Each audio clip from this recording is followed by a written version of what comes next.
อยากได้อยู่ว่าสายฝน ว้าวล็อกเกิด บ่คิดเนาะสายฝนเนาะ ในหันน่ะแต่เขาเป็น เรื่องหน่อย ตายมีบนอยู่เข้าก่อนเนาะ แม่น โอ้ คันเอามาได้ก็ย่านบ่กุ้มเขาบ่อยากอยู่นำเฮาได้ แม่น คืนเขามันนะ แพงบ่ขาดอก ก็ดีบ่มีวันเอาแล้ว ค่าดองแพงบ่อัน แพงบ่ขาดอกไทยบ้า สาน ยฝนทั้งนี้ ทำไรน่ะ 30 ล้านชาวล้าน เอาในบ้านนี่บ่หรือว่าเอานอกบ้านค่าดองซ้ำนี่นะ นอกบ้านหรือว่าในบ้านเองก็เท่ากันหมด โอ้ลื่นเด็กหน่อยเนาะ แล้วแต่เขาลมกันเนาะถ้าไปชูเข้านี่2-3 ล้านนี่ได้อยู่ โอ้ ไปอยู่เพื่อนกับเจ้านี่บ่ เด้อไปอยู่ เรื่ เพื่ อ อง น นี้ชาวล้าน คันว่าเอาเมียมาเฮือนนี่แพงบ่ประตู โอ้ชาวล้านนี่ดิ ชาวล้าน 30 ล้าน งัวอีกกล้วยอีกเนาะ ตายเกิดจักสิได้หรือบ่13 ล้าน บ่ บ่เคยได้บ่ายเงิน10 20ล้านเทื่อเนาะสายฝน เรื่องเราสกินเด้อนี่ โดย แต่เป็นคนล้านหนึงยังบ่ได้จับ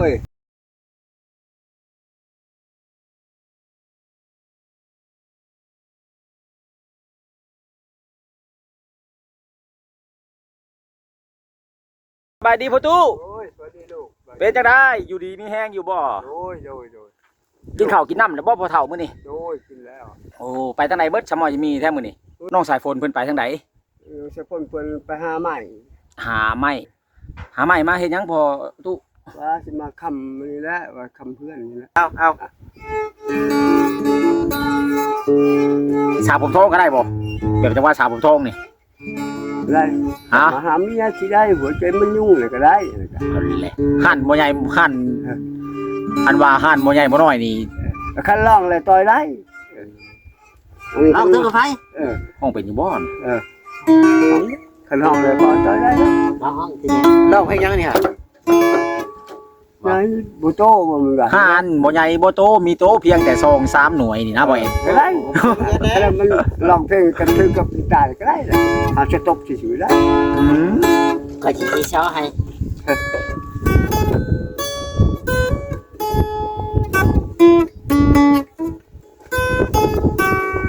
น้องครับ มันแบบคือคีย์บอร์ดนี่เนาะเฮาจับโปรแกรมว่าโน้ตมันได้แล้วก็ได้โน้ตเสียงต่ำเสียงสูงนะ เกิดจะมียังไงเอาไปประตูต่อยจับก้ามันเป็นสิ่งอย่างอะไรประตูไม่เนาะเก่งเองเลย ทั้งต่อยทั้งห้องนี่ก็บ่ได้ที่บ่ตุ ได้ บ่ได้เนาะ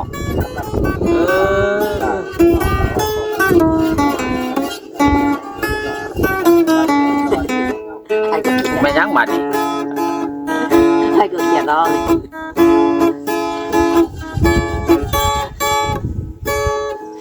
แต่กี้เคยไปนำวงคอนเสิร์ตวงอันนักดนตรีบ่หรือว่า บ่ได้ไป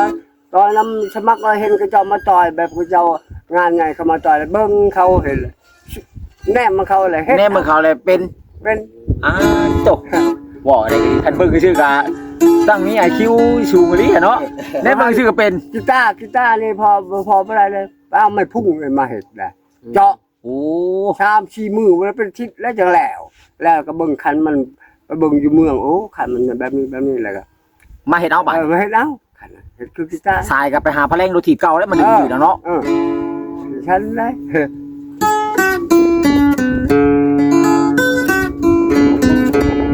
ใช่นี่ ลำไทยเอา ลองดูผู้ไทยน่ะ บ่เป็น เอาละบ่ดูดู เป็นโอ้ยโอ้ยหานางล่ะ และท่านผู้บังเอ้ย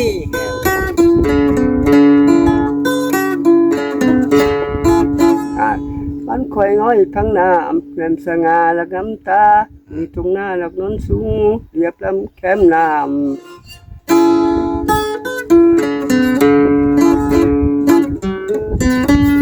คือเราตัว คือ เป็นเพลงมาแล้วนี่ ใช่ไทยไปคุดแง่กะแต่แล้วนะเขาโกนผู้ไทยห้องว่าสิเลอละเอ้ยละ ลาเอ้ย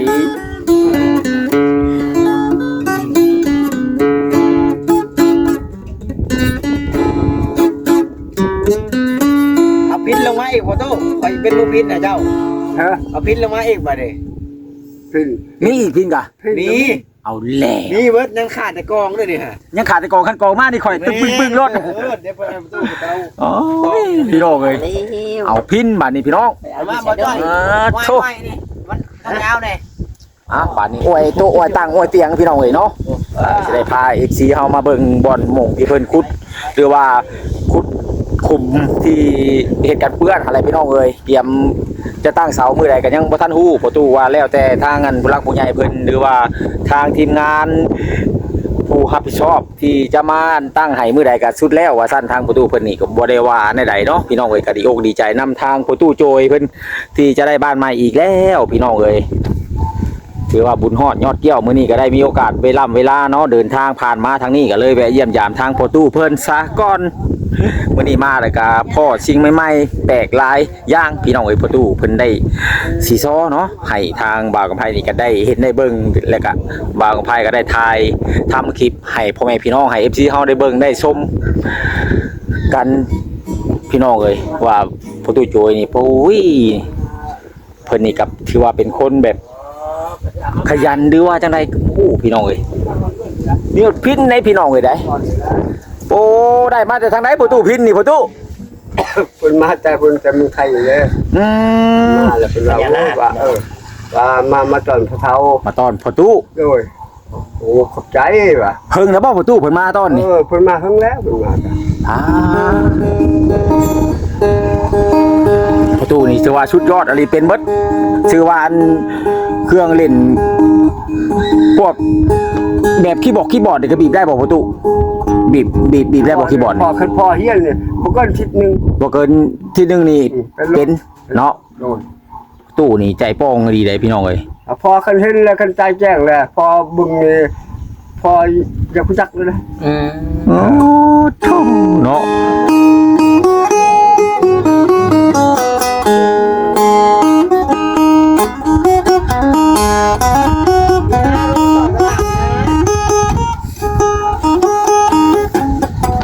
แล้วก็ขบวนมันก็ก็จะต่อยอยู่ป่ะ เอาแบบพินห่าวบาดนี่เอาพี่น้องโอ้ยได้พินจากฝั่งไทยพี่น้องเอ้ยมาตอดเพิ่นว่าโอ้ยประตู ที่ประตูมานั่งเขาเลยเขานั่งเลยนั่งเขาไปเลย บ่ธรรมดาเด้ประตูนี่เนาะสุดยอดอะลีพี่น้องเอ้ย คอยก็ได้อันนึงคอยก็ได้ ได้ยังเจ้านะ โบราณเด้อ เจ้าได้เห็นแต่ว่าเจ้าโคตรสามารถเจ้ายังบ่ทำประตู เฮ้ยมาชำแล้วแล้ว ไปมันจะเป็นมือน่ะเจ้าหรือ เจ้า ว่า เจ้าจะเป็นมือยังน่ะ ไปป้าไปหรือเปล่า เจ้าจะเป็นมือยัง เป็นมือ มาชำนาญเลยที่ว่าเป็นมือชำนาญ เจ้าจะเป็นมือสังหารมันปุ๊บเลยข่อย อย่าแต่งวงประกล้าศขามาแล้วแบบนี้คำบอกแอนประกอบเสียงน้ำนี่ เบิ่งเขาจีเล่าให้ดู ไม่มาเลยจัง จังว่ามันเข้ากันเนาะตามอย่างมันเข้ากัน เออเช่ากันเด้อ พวกเข้ากันดอกข่อยเบิ่งนี่ไปคนละทางกันนี่ฮะ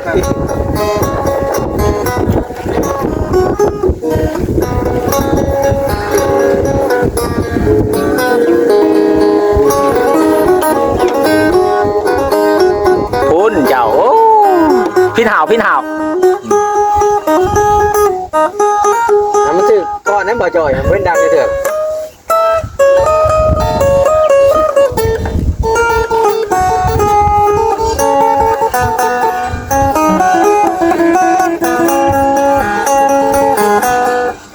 เป็นประตูมันก็เป็น มา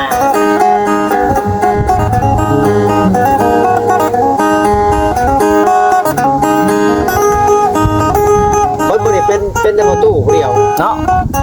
ต่อยเป็นตาพังในมิแต่ผู้ตู้ก็หันนั้นมิแต่ตึงซื่อ แม่น ไปมาหรืองวดจบกล้ากับมาลัก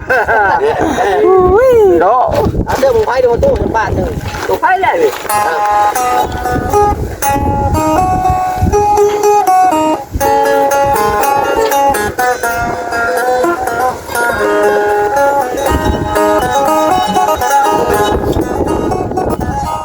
หวานเนาะคือไว้ พวกเงาเลยมาหาประตูโจยนี่พวกเงาเลยเลย แต่ประตูอยู่คนเดียวแล้วยังมองเอา เฮ้ยมันมาคือมัน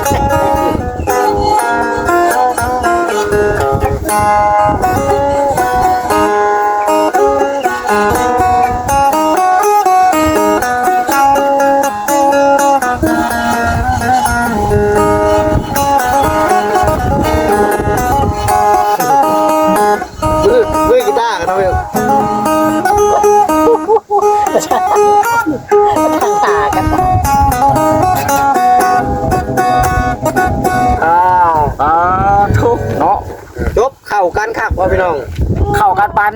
ป้าปีจะหูคุ้ยปันป้าปีหูคุ้ยพี่น้องเอ้ยพังตัวหนึงไปทางหนึงพังตัวหนึงไปทางหนึงโอ้ยก็ไม่ชาติว่าแอนดึงจักแม่นหยัง ก็มีผู้เล่าอีกแล้วเนาะ คันผู้หนึงต่อยผู้หนึงห้องน่ะสิคือจะเข้ากันอยู่ เอาอันน่ะลูกมาบอกอภัย เฮ็ดจังได๋จะกองบ่ เอาก็ต้องมากะทิเติมไม่เข้ากันเด้ไปบ้านตุ๊กกันเด้อพี่น้องเด้อ ก็สิไปหาใช้กระตุกเนาะแถวนี้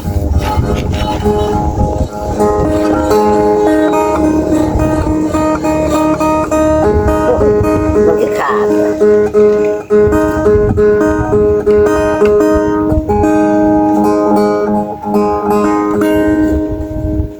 ทำไม่ห้างก็ได้เป็นไม่ห้างโอ้ได้ห้างคือกระท้อนเลย บ่แม่นบ่แกใหม่มาน่ะแม่นบ่ มาแล้ว แม่นนั่นแล้วยันว่าสิดอกคือแกใหม่มานี่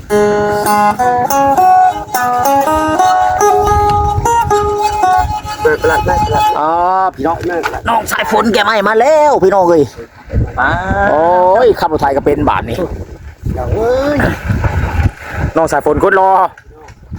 อึ๊บอย่าให้มันมอดเด้อเจ้าถูก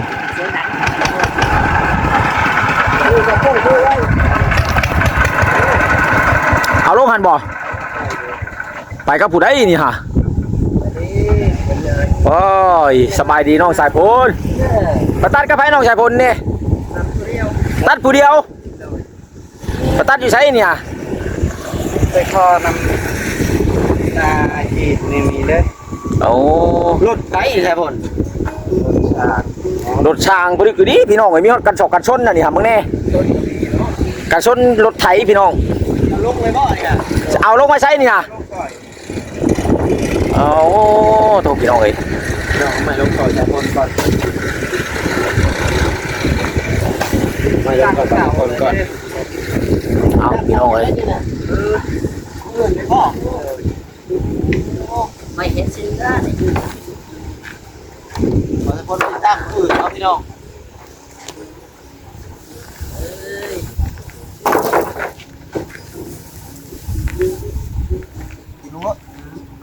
เนาะ มันหักเห็นได้ มาฮะ หักบอกไม่ตายแล้วเนาะบอก โอ้ไม่ใช่ยังมาตาย ไม่นี่แล้วมันตายแล้ว จะไม่ใช่คนยังไงอ๋อตัว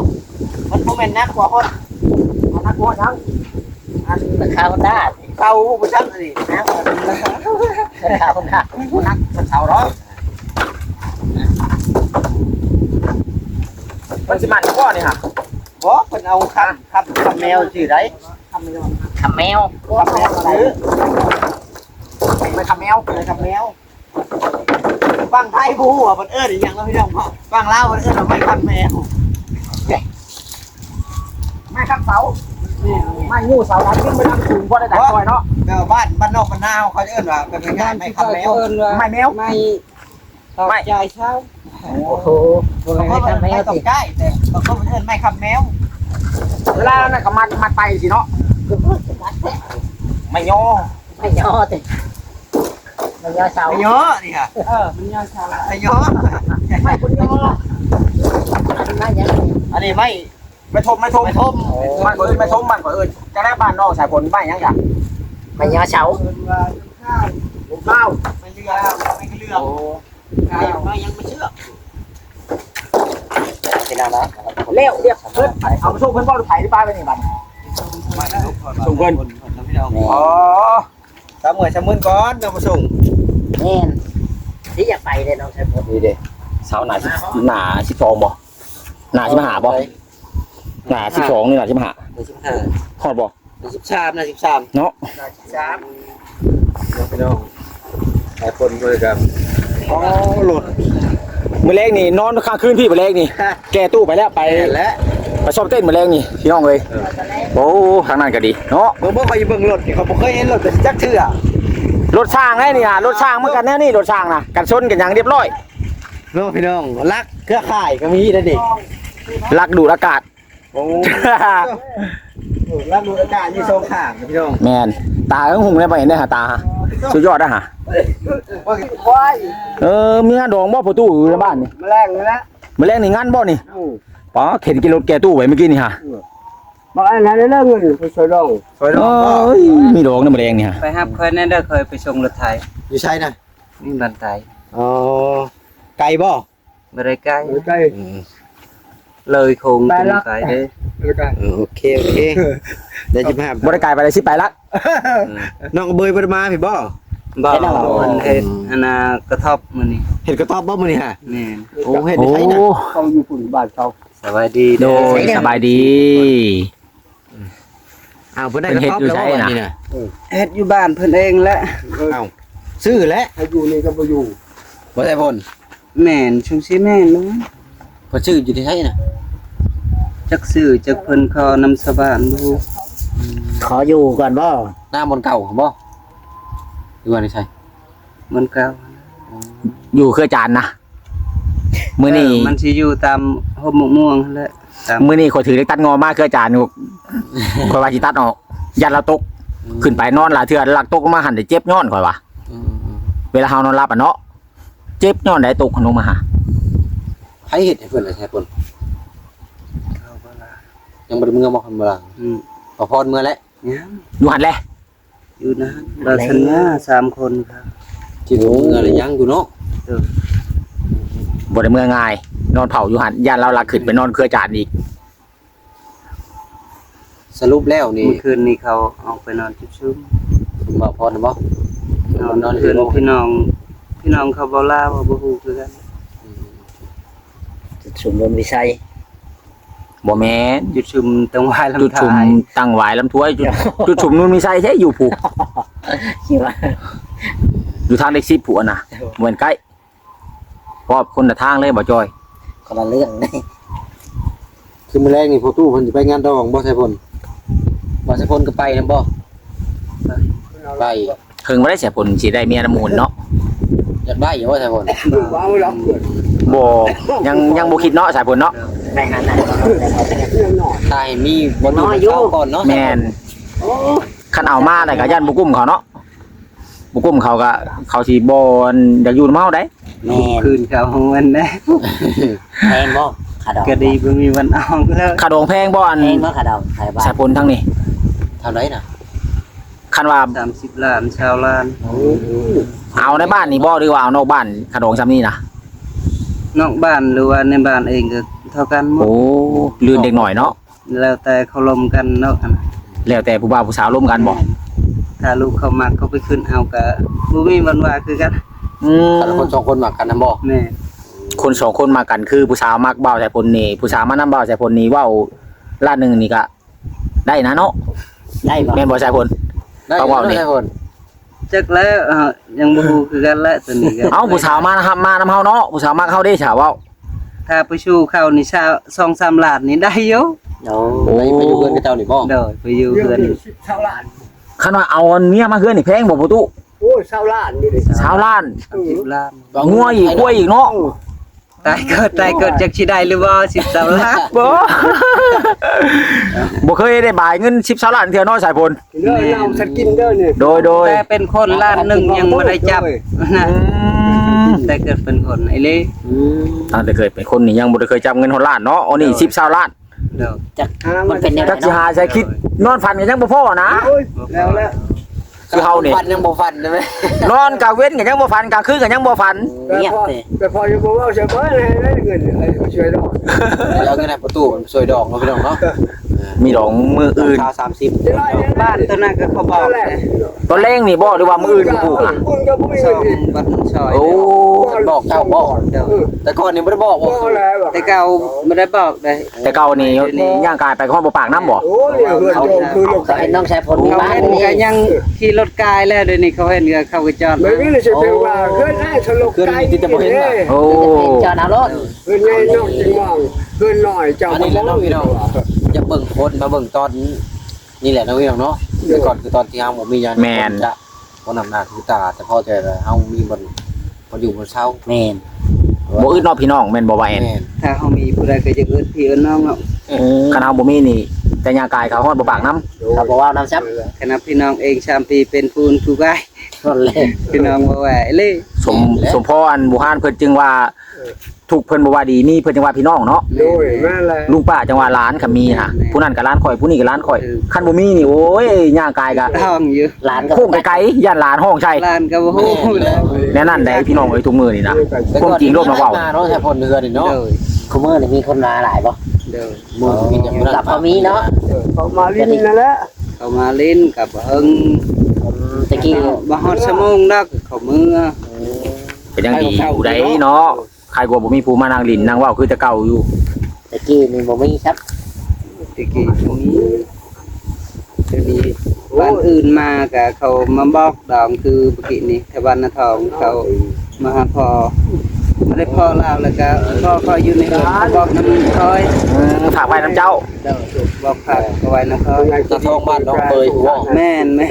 เอ้ย จะได้ประตูเย็ดไหนไปบ้านนี่ โดดพอก็ ผักน้ำเข้าก็ได้ ทางเขาไปบ่ได้แล้ว ผักน้ำคนตามบ้าน ประชิมฝุ่นอยู่มึงก็ตายอยู่ว่ะ ดอกแมลงนี่ มาแล้ว เรากินมื้อแต่งตะแลงงาน มือจะหัก มื้อทหาร โดย มีแรงต่างหาก ไม่ได้จะหัก เอาไปเขางั้นมืออื่นเขากิน แบบว่าเฮาซอยเงินนี่ซอยมื้ออื่นบ่ได้ซอยมื้อแรงนี่พ่อตุ เจอเราไม่ได้ ถ้าว่าช่อยมือแหลกมืออื่นก็ไม่ได้ช่อย โอ้ กินเลยไปก็กินแล้วก็มาไปนอนนั้น เป็นแบบนั้นนะบ้านคอย เขาลาบแล้วก็เขา ถ้าช่อย ย่อ ช่อยต้องกลางคืนก็ได้ตอนเช้าก็ได้นะเขาไม่ได้ว่า บ่ยันว่าเพิ่นหาไปกลางคืนบางคน